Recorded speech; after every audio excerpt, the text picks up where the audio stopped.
My name is Lauren Mitchell, and if you had asked me 6 months ago what my life looked like, I would have painted you a picture of stability.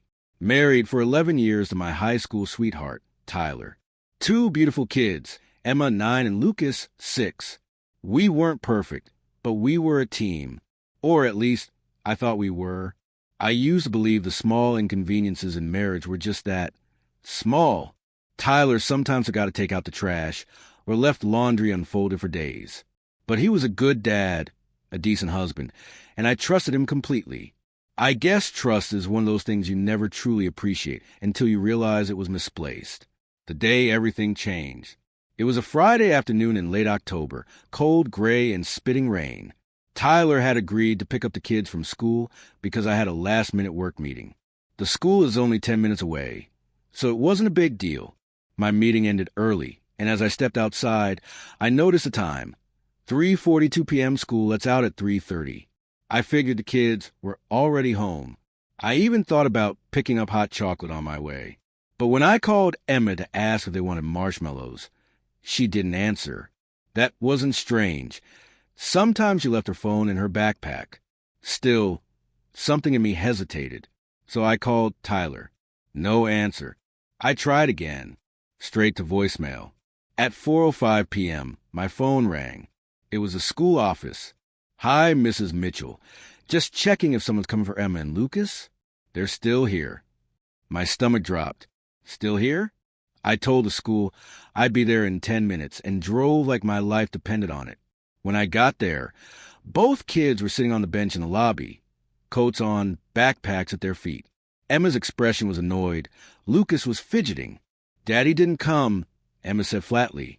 We were the last ones, Lucas added. I told them Daddy must have been stuck at work, trying to mask my growing unease. But inside, I was already doing the math. Tyler's office was across town. If he was stuck at work, why didn't he call? We got home around 4:40. 10 minutes later, Tyler walked in, his hair damp like he'd been outside in the rain. Hey, he said, all casual. Sorry I'm late. Got caught up at work. I wanted to believe him, but his shirt wasn't wrinkled like it usually was after a long day, and he didn't smell like his office. No faint coffee or printer toner. Instead, he smelled faintly of perfume. Not mine. Work, huh? I said, watching him closely. Yeah, meeting ran late. He didn't meet my eyes. That night, while he was in the shower, I checked his jacket pocket for his phone. Nothing. His phone was on the bathroom counter, but locked. He'd never kept it locked before. I didn't know what I was looking for exactly. Just something, proof that my gut wasn't lying to me. I went to bed restless. Over the weekend, things were fine on the surface. Tyler played with the kids, grilled steaks, watched football. But every time his phone buzzed, he'd glance at it too quickly, then set it face down. By Monday morning, I decided I couldn't sit in the dark anymore. I waited until Tuesday. Tyler said he was working late again, so I texted him something innocent. Need anything from the store? And got no reply for 2 hours.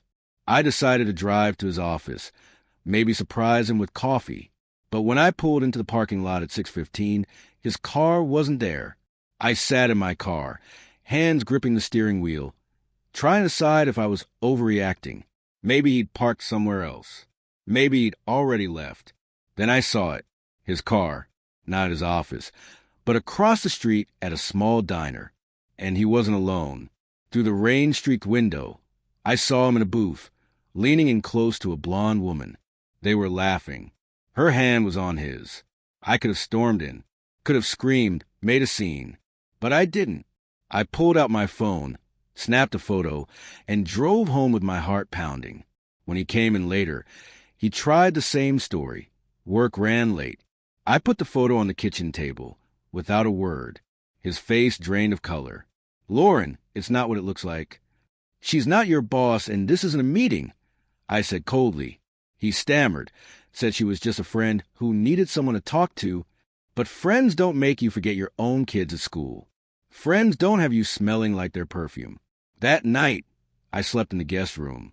The next day, I called a lawyer. I realized something painfully simple. Tyler didn't just betray me as a wife. He betrayed our kids. He made them sit in a school lobby, wondering why their dad didn't come, because he was busy giving his time and attention to someone else. And that, more than the affair, broke me. It's been 3 months since we separated. The kids live with me most of the time. Tyler sees them on weekends, but I set boundaries. I don't care who he spends his time with now, as long as he remembers that when you have children, showing up isn't optional. I've learned that betrayal doesn't always come in the form of a dramatic discovery. Sometimes it's as simple and as devastating as realizing someone you trusted chose someone else over your family. After the split, at first, Tyler seemed to take the separation in stride. Too much in stride, if you ask me. When I told him I'd already spoken to a lawyer, he didn't beg me to reconsider. He didn't promise to change. He just nodded, like he'd been expecting it. That hurt more than I anticipated. Our kids took it hard, of course. Emma stopped talking as much. Lucas became clingier. I tried to shield him from the ugliness, but it's impossible to hide everything. On the weekends, Tyler would pick them up and take them to the park or to his apartment. At least, that's what I thought. About a month later, my friend Claire, whose daughter goes to the same dance studio as Emma, called me. Hey, this is awkward, but I think I saw Tyler at the community fair last Sunday with a blonde woman and your kids. My chest tightened. Are you sure? Positive. She was holding Lucas's hand. I didn't want to believe it, not because I still cared who Tyler dated, that ship had sailed, but because I had told him, no introducing the kids to anyone you're dating until at least 6 months after separation. He had agreed.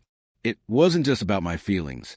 It was about stability for Emma and Lucas. I confronted him the next time he came to drop them off. Did you take the kids to the fair last weekend? Yeah, they had fun. With her? Silence.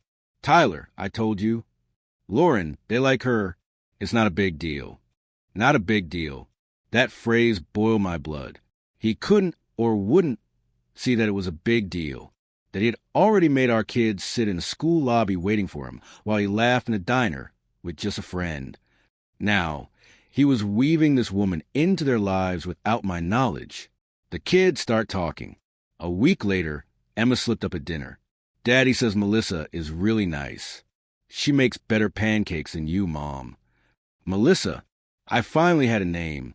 I smiled at Emma because she was just repeating what she'd heard, but inside, something cracked. Not because of the pancakes, but because I realized how fast Tyler had been moving, how little he cared about boundaries, and how quickly he was trying to rewrite our kids' version of family. The final straw came in early January. The kids were supposed to be home by 6 p.m. on Sunday night. By 6:45, no word from Tyler. I called. No answer. I texted. Nothing. At 7:15, headlights finally swept across my driveway. Emma and Lucas climbed out of the car, looking tired. Melissa was in the passenger seat, smiling like she belonged there. Tyler rolled down his window. Sorry, traffic was bad. But when I checked Emma's school iPad later that night, I saw a photo she'd accidentally synced. Pictures of the kids, Tyler, and Melissa ice skating at a rink 2 towns over. The timestamps were from 5:30. No traffic. No excuse. The next day, I called him. Tyler, this stops now. You will respect the boundaries we set, or you will only see the kids with a court-appointed supervisor. You're overreacting. No, I'm protecting them. You already forgot them once because you were with her. You don't get to keep putting her above them. There was a pause. Then quietly, Lauren, Melissa's pregnant. For a moment, I couldn't breathe. I hung up without another word. And right then, I knew 2 things. Whatever love I had left for him was completely gone. My priority wasn't fixing anything with Tyler. It was making damn sure my kids grew up knowing my version of love, not his. Today, Tyler is married to Melissa. They have a baby together. My kids go there every other weekend, and I've learned to let go of what I can't control, though the memory of that rainy October day still stings.